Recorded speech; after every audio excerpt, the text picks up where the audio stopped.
Y luego, hombre, en el mundo evangélico, evidentemente los judaizantes son una plaga, y además una plaga ridícula, pero luego además también padecemos lo que yo a veces llamo la teología gringa, ¿no? Es decir, interpretaciones teológicas que tienen muy poco que ver con las escrituras, pero que se han popularizado enormemente porque vienen desde Estados Unidos, no por otra cosa.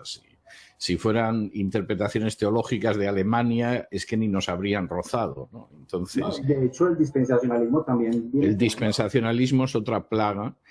Pero además el dispensacionalismo, primero, lo inventaron dos jesuitas en el siglo XVII como un arma contra la Reforma, dos jesuitas españoles, además, que se llamaban Lacunza y Rivera y que intentaron hacer fortuna en las Indias. Del dispensacionalismo no hizo absolutamente nadie caso. O sea, quiero decir, no es que se combatiera desde el campo evangélico, es que se despreció directamente como una majadería, y en un momento determinado el dispensacionalismo vuelve a aparecer a inicios del siglo XIX en Gran Bretaña, cuando se reeditan los libros de Lacunza y Rivera, y no tienen el menor impacto en el mundo evangélico. En el mundo evangélico queda limitado a un sector de las asambleas de hermanos que se dividen precisamente por el dispensacionalismo, y cuando realmente se extiende en el mundo es gracias a la Biblia de Scofield. Y claro, la Biblia de Scofield ya viene de Estados Unidos, fue la primera Biblia de estudio y efectivamente sostiene el dispensacionalismo, que además es muy apoyado por las comunidades judías por razones obvias. Es decir, pasamos de una teología en que efectivamente pues el que no crea en Jesús ha sido desgajado del olivo de Israel, como dice Pablo, a una teología en la que parece que casi los judíos tienen su propio camino de salvación, que no tiene nada que ver con el camino de salvación de las Escrituras, ¿no? Y entonces el apoyo entre bastidores que han dado lobbies judíos al dispensacionalismo es colosal, pero no ha sido por razones de difusión de la verdad bíblica, ¿no? Sino por otro tipo de razones. Yo estaba plenamente convencido que de pronto tenía más su origen desde el protestantismo. No, el dispensacionalismo es totalmente ajeno al protestantismo. Los primeros que lo trazan, y lo trazan como un instrumento contra la Reforma, son dos jesuitas españoles que se llaman Lacunza y Rivera, que las obras de ellos se pueden encontrar, no son fáciles de encontrar, pero hay alguna reedición que yo las tengo, que se pueden encontrar. Y ellos lo hacen fundamentalmente para crear un sistema escatológico que niegue que el hombre de pecado es el papado, que es la tesis de los reformadores, que ese hombre de pecado que ya estaba operando en la época de Pablo, pero que se iba a manifestar cuando desapareciera el obstáculo que era el Imperio Romano, pues era el papado. Y entonces ellos dicen, no, esto no puede ser porque nos identifica de una manera muy clara, y entonces el hombre de pecado es alguien que va a aparecer en el futuro, es un príncipe político, etcétera. Y claro, la pregunta es, ¿y cómo estaba operando en la época de Pablo si es un príncipe futuro? Han tenido 20 siglos o 16, 17 siglos al príncipe por ahí escondido. O sea, esa interpretación es ridícula, aunque sea muy extendida. Y de hecho, dentro del protestantismo, el dispensacionalismo es despreciado. O sea, es una estupidez tan grande que ni siquiera se molestan en detenerse en ello, porque de hecho, durante los siglos XVI y XVII, mayoritariamente los teólogos protestantes o son lo que ahora se llaman premileniales históricos, que son algunos, o muchísimos son postmileniales. Es decir, creen que antes de la segunda venida de Cristo y de la crisis final, lo que va a haber es una grandísima época de avivamiento de la Iglesia con un éxito tremendo de la Iglesia. O sea, esa es su visión dispensacionalista. Y hay algún muy buen libro sobre el tema. Hay un libro que se llama The Puritan Hope, la esperanza puritana, que narra precisamente cómo la mayor parte de los teólogos puritanos eran postmileniales, entendiendo el postmilenialismo como que el milenio era el símbolo de una época de triunfo de la Iglesia antes de la crisis final y antes de la segunda venida de Cristo. Pero el dispensacionalismo es algo ridículo. ridículo. Y de hecho desaparece totalmente del mapa desde su creación en el siglo XVII hasta inicios del XIX, que se reeditan las obras de Lacunza y Rivera en Inglaterra, y hay un predicador bastante fogoso y a la vez muy ignorante que se llamaba Irving, y entonces Irving, que era una especie de prepentecostal, no era exactamente un pentecostal, pero era un prepentecostal, empieza a dar cursos utilizando los libros de Lacunza y Rivera y, por supuesto, ocultando que eran dos jesuitas. Y ahí el dispensacionalismo empieza a abrirse camino, pero va a necesitar llegar a la Biblia de Scofield, por cierto, financiada por grupos judíos, lo cual no deja de ser significativo, para poder en un momento determinado entrar dentro de lo que sería el mundo evangélico más amplio. E incluso, de no ser por los misioneros americanos, que ya están muy influidos por el dispensacionalismo sería un fenómeno prácticamente marginal, anecdótico, dentro del mundo evangélico global. De hecho, y de pronto, ¿qué papel entraría a jugar aquí John Nelson Darby? O sea, yo tenía como el origen más que todo partiendo de ahí, desde... Perdón, ¿qué papel jugar? Sí, John Nelson Darby sería como un discípulo de estos señores que... Bueno, lo que pasa es que luego el dispensacionalismo experimenta una nueva mutación en la época de la Guerra Fría. Es decir, el dispensacionalismo antes de la Guerra Fría, bueno, pues era el dispensacionalismo, creía en el arrebatamiento pretribulacional, etcétera.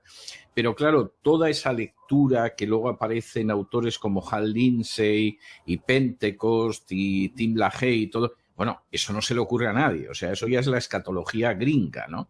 De hecho, cualquiera que lo vea se da cuenta de que los malos son los malos de la Guerra Fría, de acuerdo a Estados Unidos, claro está, y los buenos, pues evidentemente son los buenos de la Guerra Fría, porque incluso Estados Unidos parece que desaparece de ahí, el anticristo surge en la Unión Europea, por supuesto Rusia y China y los árabes son muy malos, y Israel es buenísimo, o sea, es la lectura del Departamento de Estado, pero es ridícula desde muchos puntos de vista. Claro, esto a veces llega a un grado tal de ridiculez que si no fuera porque hay gente que se lo cree, sería para partirse de risa. O sea, cuando de pronto te dicen que la guerra de Gog y Magog es Rusia porque Ros, Mesec y Tubal son Rusia, Moscú y Tobolsk, claro, cualquiera que sabe hebreo se parte de risa porque dice, bueno, vamos a ver, primero de entrada, Ros lo único que significa es cabeza o jefe. Es más, creo que la Reina Valera no traduce Ros, traduce literalmente cabeza o jefe. Hay otras versiones que han dejado Ros, con lo cual puedes decir que Ros es Rusia, ¿eh? Pero eso es un disparate. Y segundo, Mesec y Tubal son poblaciones de Asia Menor que no tienen nada que ver ni con Rusia, ni con Moscú, ni con Tobolsk, ni con nada. Vamos, si usted le pregunta a un rabino por Mesec y Tubal y le dice si eso es Moscú, pues mire usted, el rabino se va a partir de risa, ¿no? Como diciendo, pero este señor, ¿qué sustancia consume para tener estas alucinaciones, ¿no? Entonces, realmente, claro, el dispensacionalismo es ridículo. El problema es que, claro, y mucha gente se lo cree, ¿no?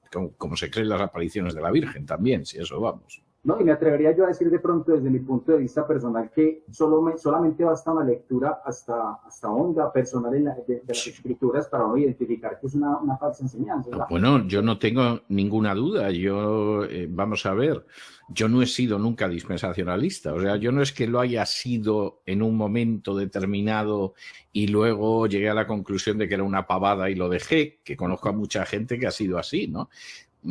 Yo me acuerdo cuando yo me convertí, el dispensacionalismo era muy popular, además en aquel entonces se acababa de publicar el libro de la agonía del gran planeta Tierra de Hal Lindsey, que fue un bestseller, y yo recuerdo que yo leí el libro de Lindsey y yo dije, este tipo ha perdido la cabeza. O sea, es que uno va a los textos que cita de la Biblia y los lee en la Biblia y tú dices, pero este sujeto está enloquecido, ¿no? Y me acuerdo que no muchos años después, Lindsey, como mucha de esta gente, dio una fecha para el arrebatamiento y no hace falta decir que no acertó. Que esta gente cada cierto tiempo te da una fecha, generalmente con unos cálculos ridículos, y claro, siempre fallan como no podía ser de otra manera. O sea, tampoco voy a decir yo que me sorprende, ¿no? lo que me sorprendería es que acertara, ¿no? Pero me atrevería a decir que de pronto también es gran participante de esto Hollywood, Dejados Atrás, Steve Lahaye. Bueno, claro, porque aquí hay otro elemento que no se puede... No sé si estamos grabando esto o no lo estamos grabando, ¿qué es? Porque a lo mejor hubiera merecido la pena grabarlo. Sí, vamos a ver. Mi canal que ha grabado. Vamos a ver, Hollywood tiene un papel muy importante porque Hollywood siempre ha sido un gran dispensador de ideología. Lo que pasa que ha habido una época en que Hollywood la ideología que tenía era noble. Era el amor a la familia, era la fidelidad conyugal, era la integridad, era el desprendimiento, y entonces ibas a ver una película y aparte de entretenerte, los valores eran buenos.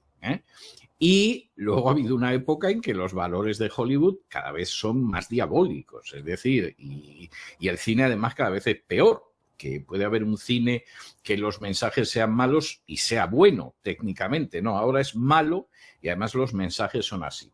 Entonces, claro, la serie de Dejados Atrás encaja perfectamente con esa visión del Departamento de Estado de Estados Unidos. Es decir, los rusos por definición son malignos, los árabes ni te cuento, los israelíes no pueden ser mejores, o sea, es una visión absolutamente ridícula que demuestra una ignorancia y una parcialidad tremenda de lo que es el panorama internacional, pero que no es inocente. Es decir, es adoctrinar a la población en quienes siempre son los malos muy malos y quienes siempre son los buenos muy buenos. Lo que pasa, y este es uno de los problemas, los libros leídos son ridículos, pero leídos, como al final el lector tiene que poner algo de su imaginación, resultan algo más verosímiles. Cuando los ves en película, eso es el disparate elevado al cubo. O sea, yo he visto alguna de las películas y ha sido casi como tener que tomarme una receta amarga contra el ardor de estómago, porque tenía que ver la película para poder opinar y estaba pensando qué hora y media que podría dedicar a algo útil estoy perdiendo viendo esta payasada, ¿no? Pero reconozco que a la gente le entretiene, claro, pero a la gente también le entretiene la ciencia ficción y eso no quiere decir que el planeta de los simios sea real, ¿no? Total, total. No, este tema del dispensacionalismo es un tema que de una u otra manera es muy extenso y yo me atrevería a decir, pues, dentro de mi poco conocimiento que tiene permeadas gran cantidad de las... No, totalmente. Y además, vamos a ver, el dispensacionalismo es veneno teológico. O sea, llamemos a las cosas por su nombre. Pero además el dispensacionalismo tiene consecuencias que son terroríficas. Por ejemplo, hemos perdido por lo menos 2 generaciones que se han estado mano sobre mano, que no se han educado, que no se han formado, que no se han involucrado en la marcha de su sociedad, porque el arrebatamiento iba a ser la semana que viene.